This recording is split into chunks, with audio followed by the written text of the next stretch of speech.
திருடிவிட்டாய் என்று வெற்றி படங்களிலெல்லாம் ரஞ்சித் தெரிந்தார். மக்களிடம் பழகுவதில் இவர் நேசம் புதுசு.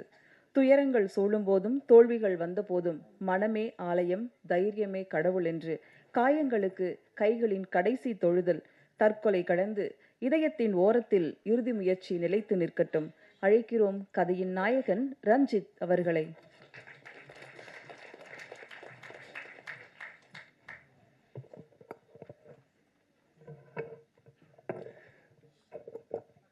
எல்லாருக்கும் அன்பு வணக்கங்க.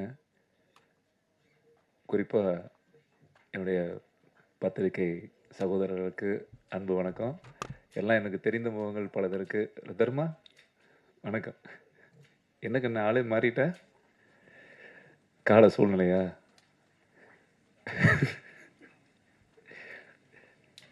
சரி, நான் குழந்தையிலேருந்து பார்க்குறேன் தர்மா. ஆமாம் சார், சந்தோஷமாக இருக்கு. நான் அண்ணா அவன் குழந்தையா இருக்கும்போது, இப்போ நான் அவனுக்கு குழந்தையா இருக்கேன். ஸோ என்ன சந்தோஷம்னா, நான் வரும்போது தான் சொல்லிட்டேன் வந்தேன். இந்த ரோடு, இந்த பிரசாத் லேப் ரோடு கடந்து வரும் பொழுது கொஞ்சம் நீண்ட நாட்கள் ஆயிடுச்சு இந்த பகுதியில் வந்து. இந்த பகுதியில் எப்போ வந்தாலும் எனக்கு நெஞ்செல்லாம் ஒரு ஈரமாயிடும். ஒரு கண்ணில் தண்ணீர்லாம் அப்படி கபுக்குன்னு வந்து நிற்கும் அப்படியே.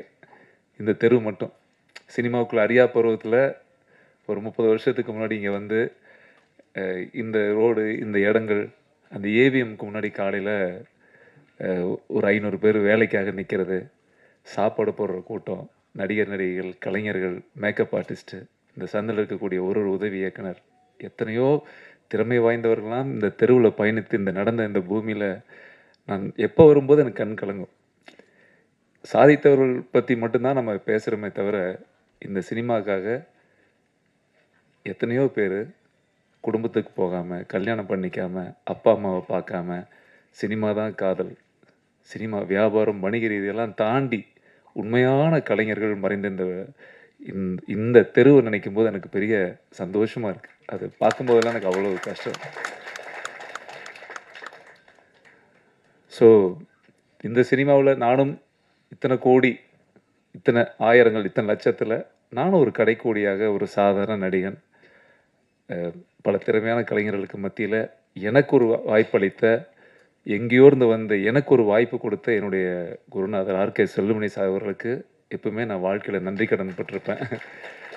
ஏன்னா இன்னைக்கு ஒரு பட வாய்ப்பு கிடைக்கிறதுக்கு கஷ்டம், நம்மளை யாராவது நடிக்க வைக்கிறது கஷ்டம். என்ன ஹீரோவாக போடுறதுக்கு நீங்கள் ஒரு வீடோ தோட்டமோ வித்துற முடியாது, சாதாரணம். அன்னைக்கு இருக்கிற காலகட்டத்தில் ஒரு கதைக்கு ஒருத்தன் தேவைப்படுறான். கதைக்கு இந்த பையன் சரியாக இருப்பானா, இந்த பையன் சரியாக இருப்பான். ஸோ என்ன ஒரு முதல் முறையாக பார்க்கும்போது நான் வாய்ப்பு தேடி போனதே இல்லை. ஆனால் எனக்கு ஒரு வாய்ப்பு அமைஞ்சது. சார் என்னை கூப்பிட்டு ஒரு ஃபோட்டோ பார்த்தேன். ஆக்சுவலி ஃபோட்டோ மிஸ் ஆயிடுச்சு. பிரசன்ட் சாருக்காக எடுத்த ஃபோட்டோ எனக்கு வந்துருச்சு. என்னை எடுத்த ஃபோட்டோ ஸ்டுடியோவில் அவருக்கு போயிடுச்சு. என்ன ஒருத்தன் தேடுறான், ஒரு ஃபோட்டோகிராஃப். சார் உங்களை கூப்பிட்டு வர சொன்னாங்க. எனக்கு பயம். எங்கள் அம்மாவுக்கு கேட்குறேன், பார்த்துறா மெட்ராஸுக்கு புதுசாக டிஎஃப்டி படிக்க போயிருக்கிறேன், எவனாவது கடத்திட்டு போயிட போகிறாங்க. இல்லைம்மா, ஒரு டேரக்டர் என்ன பார்க்கணுங்கிறார். அப்புறம் காரில் வேறு வந்து என்னை கூட்டிகிட்டு போனாங்க. பயந்துகிட்டே போனேன். அப்புறம் போனால் ஆஃபீஸில் உள்ளே கூட்டு போய் அப்போ தான் காட்டுறாங்க, ஆர்கே செல்லுமணி சார் புலன் விசாரணை, கேப்டன் பிரபாரன்லாம் முடித்து பெரிய கூட்டம். அதுவும் குறிப்பாக உங்களுக்கு தெரியும், ஒரு பற்ற வெற்றி அடைஞ்சிருச்சுன்னா, ஒரு படம் வெற்றி அடைஞ்சிருச்சுன்னா எத்தனை கூட்டம் நிற்குன்னு தெரியும்ல. வெறும் செருப்பாக நிற்குது, கல்யாண வீடு மாதிரி. நான் அப்படியே வெளியே நின்றுட்டு இருக்கேன் ஓரமாக. சரி பரவாயில்ல, எதுக்கோ கூப்பிட்றாங்க. என்னை உள்ளே கூப்பிட்டு அவர் கேட்டார், சரிப்பா வாங்க, உங்கள் பேர் என்ன? செந்தில்குமாருங்க சார். எந்த ஊர்? கோயம்புத்தூருங்க சார்.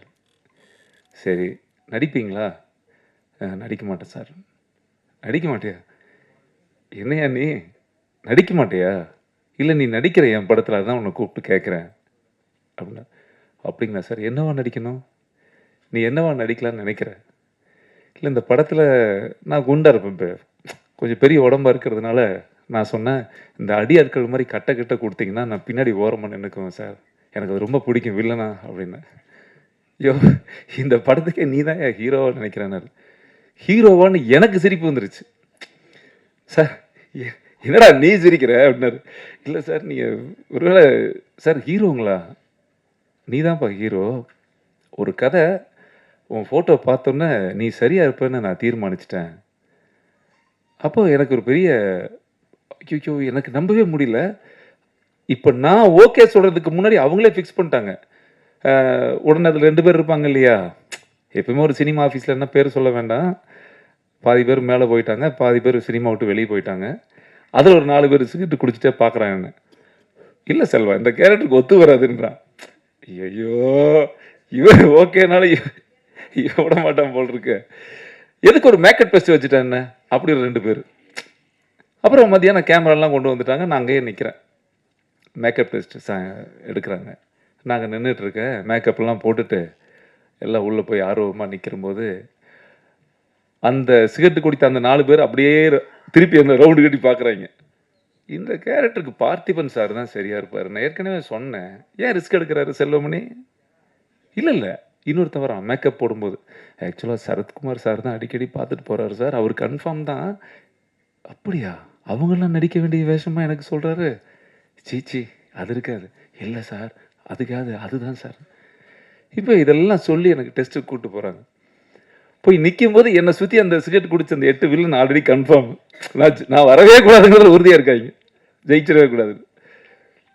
அதுல கேமராமேன் நம்ம பன்னீர்செல்வன், அவன் தாடி ஆட்டோல லேட்டா ஃபாஸ்டா வந்துட்டாரு. ரெடி செல்வா, சாரி லேட் ஆயிடுச்சு. அவர் என்ன கூட பார்க்கல. வந்து கேமராலாம் வச்சுட்டு, ரெடி, யார் ஆர்டிஸ்ட்டுமா, அந்த மார்க் அங்கே கொடுத்துரு அப்படின்ட்டு வர சொல்லு அப்படின்னு. அவர் என்ன ஃபேஸே பார்க்கல சார். நான் பாட்டுக்கு வந்து நின்னேன். குனிஞ்சிட்டு பார்த்தாரு. கொஞ்சம் கீழே குனிமா, கீழே குனிஞ்சேன். என்ன பாரு, கேமரா பாரு, பார்த்தாரு. எனக்கு நான் மெதுவாக கருக்குனுச்சு.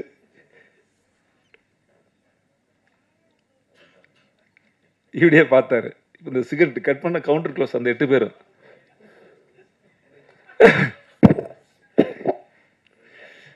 சைலண்டா இருந்தேன். பண்ணிரல 2 நிமிஷம் யோசிச்சு, செல்வா நல்லா இருக்கானடா, இவனுக்கு எதுக்கடா டெஸ்ட் அப்படின்ட்டாரு. ஆமா, எனக்கு அப்படியே ஆடிட்டேன் நான். நல்லா இருக்கானா சார், எதுக்கு டெஸ்ட் இவனுக்கு, நல்லா இருக்கான், வேற ஆர்டிஸ்ட் நான் வர சொல்லுன்ட்டார். எனக்கு அப்படி கன்ஃபார்ம் ஆச்சு. இன்னைக்கும் அவர் என்னுடைய சிறந்த நண்பராக இருக்கிறாரு பன்னீர்செல்வம் சார். ஏன்னா என்னுடைய பெஸ்ட் ஃப்ரெண்டு, சாருக்கெல்லாம் தெரியும். நல்ல கிரியேட்டர், படைப்பாளி, நல்ல ஒரு அற்புதமான மனிதர். சினிமாவை அப்படி ஒரு நொடி பொழுதும் இதயத்தில் ஒரு வாய்ப்பு கிடைச்சிடாதா, உள்ளே போயிட மாட்டோமா, அப்படி ஏங்கி என்னுடைய முதல் படம் ஷூட்டிங்க்கு ஏவிஎம்மில் ஃபர்ஸ்ட் ஷாட்டு. சாருக்கு தெரியும், சாரு வந்திருக்காங்க. இண்டஸ்ட்ரியில் வராத ஆளே கிடையாது. செல்வமணி சாருடைய கிராண்ட் பூஜை ஏவிஎம் கார்டனில் நடக்குது. அப்போ வந்து எனக்கு ஃபஸ்ட்டு சீன் எடுக்கும்போது எங்கள் அப்பா,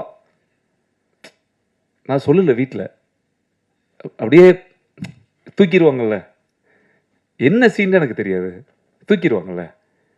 எங்கள் அப்பா பார்த்தா அந்த கூட்டத்தில் ஓரமாக எட்டி பார்த்துட்டு இருக்காரு. எனக்கு அப்படியே அழுக வந்துருச்சு.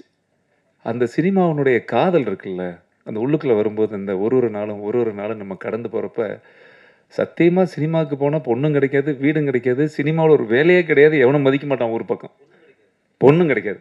கரெக்ட். ரொம்ப கஷ்டம். ஒரு சினிமாவில் இருந்துட்டு நம்ம ஒரு விஷயம் செய்கிறது ரொம்ப கஷ்டம். ஆனால் இதையெல்லாம் நம்ம ஒரு வியாபாரமாக சினிமாக்குள்ளே போனால் சூப்பர் ஸ்டார் ஆயிடலாம். ஒரு படம் ஹிட் ஆச்சுன்னா 40 கோடி வந்துடும், 10 கோடி வந்துடும், வரும்போதே அப்பார்ட்மெண்ட் அடையாறில் வாங்கிடுவோன்ட்டுலாம் சத்தியமாக நினச்சி நான் வரல. நிறைய நல்ல கலைஞர்கள் இந்த சினிமா இண்டஸ்ட்ரிக்கு அப்படி வந்ததே கிடையாது. கலைக்காக மட்டுமே வந்த ஜீவன்கள். இந்த மேடையில் இருக்கிற மாபெரும் கலைஞர், இவங்க படங்கள்லாம் பார்த்துட்டு நம்ம வளர்ந்தோம். அற்புதமான அவ்வளோ பெரிய கலைஞர்கள். ஸோ அந்த வரிசையில் நல்ல சினிமாவுக்கு மட்டும்தான் நம்ம படைப்போம். நம்ம வாழ்க்கையே அப்படி நோக்கி போகிற காலகட்டங்களில் நான் அடிக்கடி படங்கள் நடிக்கிறதோ, ஏதாவது ஒரு வேஷத்துக்கு கூலி தொழில் போகிற மாதிரி, ஏதோ ஒரு வேஷம் கிடைச்சா போயிடலாம், நிறைய வேஷம் வரும், ஏதோ ஒன்று கிடைச்சா போயிடுவோம், சும்மா வீட்டில் பிஸியாக இருக்கலாம், இது ஒரு வேலை வாய்ப்பாக பயன்படுத்துவோன்ற ஒரு நாள் கூட என்னுடைய சிந்தனையில் வந்தது கிடையாது. தினமும் 2 படம் பார்ப்பேன், நிறைய கதைகள் கேட்பேன். சினிமாவை நிலாவை மாதிரி வானத்தில் வச்சு சும்மா காதலிக்கிற ஒரு அற்புதமான நபர் நான். அது மேலே மிகப்பெரிய மரியாதை இருக்கு, மிகப்பெரிய மரியாதை. அந்த மாதிரியான போக்கில் இருக்கும்போது நான் ஒரு நண்பரை சந்திக்கிறேன். அந்த நண்பர் எனக்கு ஒரு கதை வச்சிருக்கிறேன்னு சொன்னார். நான் எப்பயுமே கொஞ்சம் அட்வைஸ் பண்ணுவேன். வீட்டில் பொண்ணு நல்லா இருக்குதா, படம் எடுக்கிறீங்க, போச்சுன்னா போயிடும் பார்த்துக்குங்க. எங்கள் அம்மா சொல்லும், வீட்டில் யாராவது வந்தால் கெடுத்துட்டியா, டீ வச்சு கொடுத்து அட்வைஸ் பண்ணி அனுப்புவேன். அவங்க செருப்பு எப்படி நூல் இருக்குதா, டீ போர்டு காரில் வந்தாரா, இதையெல்லாம் நான், ஏன்னா 100 ரூபா சம்பாதிக்கிறது ரொம்ப கஷ்டம். இந்த சினிமா வந்து விருப்பப்பட்டு காதலிச்சு வரக்கூடிய ஒரு தொழில். இது ரியல் எஸ்டேட்டில் போட்ட மாதிரி வந்தால் அது எதிர்பார்க்க முடியாது. இது வந்து நேசித்து வர வேண்டிய ஒரு தொழில். ஸோ அப்போ என்னுடைய அருமை நண்பர் இயக்குனர் வந்து என்கிட்ட சொன்னார், ஒரு அருமையான கதை இருக்குது சார். நான் வேண்டான்னு சொன்னேன். வேண்டாம் சார், ஏன்னா போராடணும். வியாபாரத்தில் இருந்து ஒரு நடிகருக்கு படம் எடுக்கிறது அது ஒரு தன்மை, அது உங்களுக்கு தெரியும்னு நினைக்கிறேன். ஒரு படம் எடுக்கும் பொழுது ஒரு வியாபாரம் அப்படின்னு நம்ம ஒரு லிஸ்ட்டு போட்டு வச்சுருப்போம். அது தியேட்டர் வரைக்கும் பேசும், ரிலீஸ் வரைக்கும் பேசும். ஸோ அந்த மாதிரியான சூழலில் அவர் என்னை கேட்கும்போது நண்பனாக, ஒரு தோழனாக நான் அவருக்கு சொல்ல வேண்டிய கடமை என்ன? அக்கறை தான். எனக்கு ஒரு அட்வான்ஸ் கிடைச்சா போதும், எனக்கு ஒரு படம் கிடைச்சா போதுங்கிறதெல்லாம் தாண்டி சக கலைஞனாக நான் அவருக்கு அக்கறையின் காரணமாக தான் சொன்னேன். அப்புறம் போயிட்டார். அப்புறம் திரும்ப வந்து எங்கிட்ட ஒரு புக்கு கொடுத்தாரு. சரி, நீங்கள் கதை தான் கேட்க மாட்டீங்க, இந்த புக்கு படிங்கன்னாரு. நான் படித்த உடனே நான் அப்படியே அந்த வாழ்க்கைக்குள்ளேயே போயிட்டேன். நான் அந்த ஒரு வாழ்வியல், பா என்ன ஒரு அருமை கனமான கதை அது. அப்படியே எனக்கு என்ன சொல்கிறதுனே தெரியல. இந்த ரஞ்சித் இல்லை, நான் இன்னும் கொஞ்சம் அதில் மெனக்கெட்டுருக்கணும்னு தோணுச்சு எனக்கு. நான் அவர்கிட்ட சொல்லிட்டே இருப்பேன், இன்னும் நான் மெனக்கெட்டுருக்கணும் சார், இன்னும் நம்ம நிறைய உழைச்சிருக்கணுமோ அதில். எனக்குள்ள அந்த குறை அன்சாட்டிஸ்ஃபைடு. ஏன்னா அந்த அவரோட படைப்பு அவ்வளோ பாரமாக இருந்தது, கனமாக இருந்துச்சு. அதில் இருக்கிற ஒரு பாத்திரங்களும், நான் அந்த ரவிச்சந்திரன் ஒரு விஷயத்தை படிச்சுட்டு அங்கே நான் தெரியவே இல்லை. நான் இமிடியட்டாக சார் ஷூட்டிங் போகலாம் சார், அது எந்த அளவுக்கு பொருளாதாரம் நீங்கள் குறைச்சி செய்கிறீங்க அந்த அளவுக்கு நமக்கு நல்லது சார், ஆனால் ஷூட்டிங் போயிடலாம், சூப்பராக இருக்குது சார், கதை நல்லா இருக்குது, கதையாக நல்லா இருக்குது, ஏன் சார் என்ன யோசிச்சிங்க, எவ்வளவோ பெரிய நடிகர்லாம் இருக்காங்க, கொஞ்சம் நீங்கள் இந்த கதையை யார்கிட்டயே ட்ரை பண்ணின்னு இருக்கலாமே அப்படின்னாரு. அவர் சொன்ன பதில் கேட்டு தான் எனக்கு ரொம்ப ஷாக் ஆகிட்டேன்.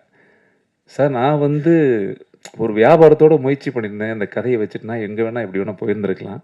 என் மனசுக்குள்ளே இந்த கதையை நான் எழுதும்போது, அந்த சம்பவத்தை பேப்பரில் படிக்கும்போதும் எனக்கு உங்கள் முகம் ஞாபகம் வந்தது அப்படின்னு சொன்னார். எனக்கு அதுவே தேங்க்யூ ஸோ மச் சார், பெரிய விஷயம். ஏன்னா இந்த எத்தனையோ கோடி கலைஞர்களில் ஒரு நல்ல கதை எழுதி அதில் என்னுடைய முகம் உங்களுக்கு வரும்போது எனக்கு ஒரு சந்தோஷம் தானே, அதில் எனக்கு ஒரு பெரிய மகிழ்ச்சி. அது எப்படி சார் வரும்? அது எனக்கு உண்மையாகவே எனக்கு அது ரொம்ப மகிழ்ச்சியாக இருக்குது. ஸோ அப்படி ஷூட்டிங் ஸ்பாட் போகும்போது எப்படி எடுப்பார், இது எப்படி வரப்போகுது, எப்படி எடுத்திருக்கிறோம், இதில் கமர்ஷியலாக பாட்டு இருக்குதா, 10 ஃபைட்டு இருக்குதா, இது கமர்ஷியலாக இப்படி அடித்தா வருவான், அப்படி போனால் வரும், பாட்டெல்லாம் இப்படி இருந்தால் வருன்ற எந்த மெனக்கெடுதலுமே கிடையாது. ஒரு அழகான ஒரு உண்மைத்தன்மையை ஒரு திரைக்கதையின் மூலமாக எங்கேயுமே போரடிக்காமல் ஒரு படமாக கொடுத்துருக்காரு. சூப்பராக இருக்குது. அந்த படத்தை நான் பார்த்தா நல்லா இருக்குது சார், நல்லா இருக்கு எனக்கு. ஆனால் ஒன்று சார், வணிகமாக இது நான் அதையும் சொல்லிடுறேன் மனசாட்சியில். ஏன்னா எல்லாருமே இன்றைக்கி நம்ம வந்து ஒரு ஆடியோ ரிலீஸு பாடல் வெளியிடுறோம், ஒரு தர்ம சங்கடமான உங்களுக்குன்னு தெரியும், எப்படியாவது நீங்கள் தான் கொண்டு போய் சேர்த்தணும் பத்திரிக்கை, எப்படியாவது எப்படி சேர்க்கறது? என்ன பால் பாக்கெட்டா காலையில் அம்மா பால்னு போய் வீடு போடுறதுக்கு? நல்லா இருந்தால் ஓடும் இல்லை, அவ்வளோதான். இந்த படம் நல்லா இருக்கு நம்புறோம். சரி, படம் நல்லா இருக்கு தானே, வியாபாரமாக இருக்க வேண்டியதானே? நல்லா இருக்குல்ல, வந்து செக்க போட்டு கொடுக்க வேண்டியதானே? ஏன் வரல? ஒரு குழப்பம். நல்லா இருக்கு, ஆனால் ஏன் ஒரு பரபரப்பு இல்லை? சார் கஷ்டப்படுறாரு பாவம். எனக்கு ஒரு குடும்பத்தை நினச்சி எனக்கு ஒரு ஃபோன் வரும்போதெல்லாம் எனக்கு கஷ்டமாக இருக்கும். ஐயோ அவருக்கு என்னடா அது நல்லா இருக்கு படம், ஏன் அது இல்லை? ஒரு 10 பேர் பார்த்துருப்பாங்க. அந்த பார்த்த 10 பேர்த்தினுடைய தகவல் என்ன தெரியுமா? ரஞ்சித் ஹீரோவா? என்ன தலைவர் நீங்கள் ரொம்ப வருஷம் கழிச்சு நீங்கள் கரெக்டாக தப்பாக ஒரு முடிவு எடுத்திருக்கீங்க. ஹீரோயின் யார்? அப்புறம் படம் பார்த்ததுக்கப்புறம் காமெடி நீங்கள் யோகி பாபு சார் கொஞ்சம் ட்ரை பண்ணியிருந்துருக்கலாம். இல்லை பண்ணியிருக்கலாம் சார், இந்த கதை கேட்கல, கதை கதை கேட்காது சார், காசு கேட்குங்கிறான் ஒரு டிஸ்ட்ரிபியூட்டர் என் பக்கத்தில். சரி ஓகே பரவாயில்ல, காசு கேட்குது. இப்படி பல புறந்தள்ளி புறந்தள்ளி பல வார்த்தைகள்லாம் கேட்டு கேட்டு டயர்ட் ஆயிட்டார். ஆனதுக்கப்புறம் ஓகே இது படம் வியாபாரமே பண்ண முடியாது போல, இந்த படம் அப்படி தான் இருக்கும் போல அப்படின்னு. ஆனாலும் பாருங்க, இந்த விநியோகஸ்தர்லேயே நிறைய வகை இருக்குது. ஃபாலோயர்ஸ்னு சில பேர் இருப்பாங்க, ஃப்ரான்ச்சைசி மாதிரி. ஒரு டீ கடை நல்லா ஓடிச்சுன்னா உடனே நம்ம ஊரில் போட்டு காசு பண்ணுறது. சொந்தமாக பண்ணு வைக்க மாட்டான், சொந்தமாக பால் வாங்கி கறந்து டீ ஊற்ற மாட்டான், கஷ்டப்பட மாட்டான். அதில் அப்படி ஒரு டிஸ்ட்ரிபியூட்டரை பார்த்தா அதான் நம்ம திருச்சி ஜின்னா. பாய் தங்கமே, அஜய் ஃபிலிம் சூப்பர். சாமி இருக்கீங்களா? என்ன போயிட்டாரா? இல்லை, நீ சொல்றது நெகட்டிவ் பார்த்து என்ன? இல்லை கொஞ்சம் இல்லை சொல்லும் போதே கபுக்குங்குதுங்க. இல்லை அட்வான்ஸ் செக்லாம் வாங்கியாச்சு, கவலையே பட. இனி போனாலும் கவலை இல்லை. என்ன சொல்ல வரேன்னா, ஒரு படம் பார்த்துட்டு சார் இந்த படம் நான் வாங்கிக்கிறேன், பெரிய விஷயம் தானே. இந்த படம் நான் வாங்கிக்கிறேன் சார், இந்த படத்தை நான் ரிலீஸ் பண்ணுறேன், இந்த படத்தை நம்ம பிரிண்ட் போட்டு ரிலீஸ் பண்ணுவோன்னு சொல்லி ஒருத்தர் இந்த படத்தை வாங்கியிருக்கிறாரு. அவருக்கு உண்மையாகவுமே மனசார நான் நன்றி சொல்லிக்கிறேன். கண்டிப்பாக அவர் சந்தோஷமாக இருக்கும். என்ன பெரிய விஷயங்க சார். சின்ன படம், நாங்கள்லாம் சின்ன நடிகர்கள். சின்ன நடிகர்கள் நல்ல நடிகர்கள் தான், அது வேறு விஷயம். இப்போ மேகாலயெல்லாம் கோச்சுக்கு போகிறாங்க. ரொம்ப அவங்க தமிழ் ஆர்வம் எந்த அளவுக்கு படத்தில் நடிச்சிருக்காங்கன்னு படம் பார்த்தா தான் நான் சொல்ல முடியும். நீங்கள் கண்டிப்பாக படம் பார்த்துருவீங்க, அடுத்த வாரம் கண்டிப்பாக நீங்கள் படம் பார்த்துருவீங்க. பார்த்துட்டு நீங்கள் பேசுகிறது தான் இனிமேல். ஏன்னா நான் பேசுகிறத விட நீங்கள் தான் சொல்லணும் எந்த மாதிரி நடிச்சிருக்காங்க, சூப்பராக பண்ணியிருக்காங்க, அந்த குழந்தைங்க நல்லா நடிச்சிருக்கிறாங்க. நான் தனித்தனியாக ஒருத்தருக்கும் சொல்கிறது வேறு. மியூசிக் டைரக்டர் முதல் கொண்டு, வரிகள் எழுதிய என்னுடைய அன்பு நண்பர் ரகுமான் முதல் கொண்டு, எடிட்டர் எங்கே பப்ளிசிட்டிக்காரனே ஆகிட்டேன். நீ இந்த படம் நல்லா இருக்குன்னு எப்போதியமா கண்டுபிடிச்சேன்? அவர் பிஸியான editor sir. Vijay Sethupathi sir படம், நிறைய படம்லாம் பண்ணிட்டு இருக்காரு. ஒரு நாளைக்கு 15 போஸ்ட் போட்டுகிட்டே இருப்பார். அருமை அருமை, விரைவில் வருகிறது. அப்போ யோசிப்பேன், இவன் தான் எடிட்டரு, நல்லா இருக்கோ இது நான் படம் பார்க்கறதுக்கு முன்னாடி. புரியுதா? ஏன்னா ஒரு எடிட்டர் எடிட் பண்ணுற எடிட்டர் தினமும் 5 போஸ்ட் போடுவார், காலை வணக்கம் மாதிரி, விரைவில் இறுதி முயற்சின்னு. இவர் டைரக்டர் சும்மா இருக்காரு, இவர் ஏன்டா ஓவரா பண்ணிட்டு இருக்காருன்னு எனக்கு. உங்களுக்கு புரியுதாக்கண்ணா? எனக்கு அது அந்தளவுக்கு சந்தோஷமாச்சு. நீங்கள் யார் ஒரு ஒரு கலைஞர்களுக்காக கலைஞர் சப்போர்ட் பண்ணி இந்த நான் இருக்கேன் கூடன்னு சொல்லி ஒரு நல்ல படத்தை நீங்கள்லாம் கொண்டாடுறீங்களா? நம்மகிட்ட காசு பணம் இல்லாமல் இருக்கலாம், ஆனால் உசுரை கொடுக்குறோம்ல, அது பெரிய விஷயம் சார். அந்த டீம் அமைஞ்சது பெரிய பாக்கியம். அதில் அது உண்மையாகவே எனக்கு ஒரு நாளும் இதில் ப்ரொடக்ஷன் மேனேஜர் நம்ம வேலுல ஆரம்பித்து, நம்ம மியூசிக் டைரக்டரில் ஆரம்பித்து, இதான் சாரோட நண்பர்கள் சொன்னாங்க, ஐயோ சொன்னாங்க, அது எவ்வளோ போட்டாங்க என்ன பண்ணாங்க அதெல்லாம் தெரியாது, அதெல்லாம் அந்த ஏரியாவுக்கு நம்ம இல்லை. ஏதாவது ஒரு சூழலில் ஒரு நல்ல படம், ஒரு கதை கேட்டுட்டு அவங்க ஒரு ஹெல்ப் செய்கிறாங்க போது, இந்த படம் நல்ல படமாக இருக்கிறதுனால தான் சார் இத்தனை உதவி உங்களுக்கு வருது. இது கண்டிப்பாக நல்லா இருக்கும் சார், நான் நம்புகிறேன் நல்லா இருக்கும். நான் இப்போவும் சொல்கிறேன் சார், இந்த படம் நீங்கள் பார்க்க போகிறீங்க, இந்த படம் பார்த்துட்டு பட்டையை கிளப்பிடுச்சுடா, இந்த படம் ரிலீஸ் ஆனோடனேயே எங்கேயோ போயிடுவோம். இது வரைக்கும் என் வாழ்க்கையில் எங்கள் அம்மா சத்தியமாக அந்த மாதிரி எண்ணத்தில் நான் நடித்ததே கிடையாது. ஆனால் ஒன்று, இந்த படத்தில் பெரிய திருப்தி என்னென்னா, ஒரு நல்ல படம் நடிச்சிருக்கேன் 30 வருஷத்தில், நிறையா படத்தில் இந்த படம் நடிச்சிருக்கேன்ற ஒரு பெரிய மன திருப்தி இருக்குது இந்த படத்தில். எனக்கு ரொம்ப திருப்தி இருக்குது, ரொம்ப ஹாப்பியாக ஃபீல் பண்ணுற ஒரு படமாக இந்த இறுதி முயற்சி. நிறைய பேர் சொன்னாங்க, அது என்ன இறுதி முயற்சின்னு சொல்லும்போது கூட ஒரு முறையும் எங்கிட்ட இந்த விளம்பரம் நேற்று கொடுக்கும்போது பாதி பேர் சொன்னாங்க, என்ன சார் இறுதி முயற்சின்னு தலைப்பு தான் தப்பாக இருக்கு, என்ன இறுதி முயற்சின்னு வச்சுட்டீங்களே, என்ன முடிஞ்சதா?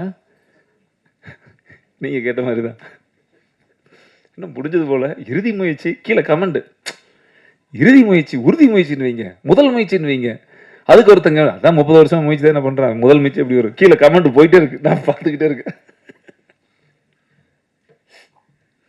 சரி சந்தோஷம். என் அன்பு தங்கங்கள், நம்ம நண்பர்கள் தானே எழுதுறாங்க நம்மளை பற்றி, பெரிய சந்தோஷம். என்னென்னா, இந்த படத்தில் இறுதி முயற்சி அப்படிங்கிற தலைப்பு தான் இந்த படத்துக்கு மிக அற்புதமான தலைப்பு, கதைக்கு பொருத்தமான ஒரு தலைப்பு. இந்த படம் பார்க்கும் பொழுது அதுதான் மிக ஒரு உறுதியான முயற்சியாக இருக்கும். ஸோ இந்த படத்தில் நடிக்கிறதுக்கு இன்றைக்கி யாரை கூப்பிடணும், இந்த படம் வெளியே போகிறதுக்கு எப்படி கொண்டு போகணும், இந்த படத்தை இவங்கள கூப்பிட்டா நல்லா இருக்குமா, அவங்கள கூப்பிட்டா எதுவுமே நாங்களாம் திங்க் பண்ணல. இந்த படத்தை லிஸ்ட்டு போடும்போது ஆடியோ ஃபங்க்ஷன் நடக்குது சார். இந்த ஆடியோ ஃபங்க்ஷனை நம்ம எப்படி பண்ண போகிறோம் அப்படின்னா, சார் சினிமா நல்லா இருக்குன்னு நினைக்கக்கூடியவர்கள் மட்டும் மேடையில் வந்தால் போதும் சார். நாங்கள் அப்படி 2 பேர் என் அன்பு தங்கங்கள் பேரரசு சாரும் உதயகுமார் சார் வந்திருக்காங்க. நன்றி சார், நன்றி சார். ஏன்னா அது நான் விளையாட்டுக்காக சொல்ல, எனக்கு நிறைய நடிகர்கள் நண்பர்கள் இருக்காங்க, இயக்குநர்கள் இருக்காங்க. மேடை அலங்காரத்துக்கு மட்டும் கூட்டிகிட்டு வர்றது விஷயம் இல்லை, படம் எப்படி இருக்குன்னு சொல்கிற மாதிரி தான். பொருள் என்னப்பா அப்படிங்கிற மாதிரி தான். ஒரு தயாரிப்பாளருடைய கஷ்டமும் நஷ்டமும் தெரிந்த இன்றைக்கி தமிழ் சினிமா இண்டஸ்ட்ரியினுடைய தரம் எங்கே இருக்குது, சிறிய படங்களுக்கான அங்கீகாரம் இன்னும் ஏன் கிடைக்கல, தியேட்டர்கள் எதுக்கு நமக்கு அமையலை, இன்னும் ஏன் நம்ம போராடிட்டு இருக்கிறோம். நம்ம படம் ரிலீஸ் ஆகுது, திங்கக்கிழமை எந்த தியேட்டரில் ஓடுதுன்னு நமக்கே தெரியாது, எந்த ஷோன்னு கூட தெரியாது. நிரந்தரமே இல்லாத வாழ்க்கை. அப்போ நிரந்தரமே இல்லாத தயாரிப்பாளர்களுக்கான ஒரு பாதுகாப்பு நலனில் எந்த மனிதன் அக்கறையாக இருக்கிறா? அக்கறையாக இருக்கிறவங்க மட்டும் தான் மேடைக்கு வரணும் அப்படின்னு ஆசைப்பட்டோம். அந்த அக்கறையாக இருக்கக்கூடிய ஜீவன்கள் இருவரும் மேடைக்கு வந்திருக்கிறாங்க. எல்லாத்தோட சார்பில் நன்றி சொல்கிறேன் சாமி. ஸோ இது எல்லாத்தினுடைய தமிழ் சினிமாவுடைய பெரிய ஒரு விஷயம். எல்லா படம் அப்படி தான், ஓடுறதுக்கு முன்னாடி எல்லாம் சின்ன படம் தான், ஓடுனா பெரிய படம் நம்புகிறோம். இதுக்கு மேலே பிரபஞ்சம் இருக்குது. நல்ல படத்தை தமிழ் மக்கள் வாழ வைப்பாங்க அப்படி நம்பிக்கை இருக்குது, ஓட வைப்பாங்க நம்பிக்கை இருக்குது. பார்ப்போம், கடவுள் ஆசீர்வாதம். வழக்கம் போல் நானும் ஒரு வேண்டுகோள் வச்சுக்கிறேன். கடைசியாக வேணா ரூம்குள்ளே கூட்டு போய் என் தங்கங்களே நல்லபடியாக பண்ணுங்க சாமி. எத்தனையோ பத்திரிக்கைகள் எழுதுகிறோம், எத்தனையோ விஷயங்கள் எழுதுகிறோம். ஸோ இந்த இறுதி முயற்சி அற்புதமான கதைக்களம் அவர் சொன்ன மாதிரி. ஏன்னா ஒரு குடும்பம் ஒரு தற்கொலை தீர்வாகாது அப்படின்ற ஒரு கதையை பேஸ் பண்ணி போகிறோம். இந்த கதையில் மிகப்பெரிய சம்பவம் என்னென்னா, 199 குடும்பங்கள் கடந்து கொண்டிருக்கின்ற கஷ்டப்பட்டு கொண்டிருக்கிற நிகழ்ச்சியை இதில் படமாக நம்ம கொண்டு வந்து வச்சுருக்கோம். குடும்பத்துக்கு பிடிக்கும். ஸோ குடும்பங்கள் கொண்டாடுற அளவுக்கு நீங்கள் கொண்டு போய் சேர்த்துவீங்க நம்புகிறேன் தங்கங்களே.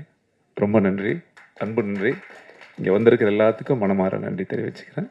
Thank you so much.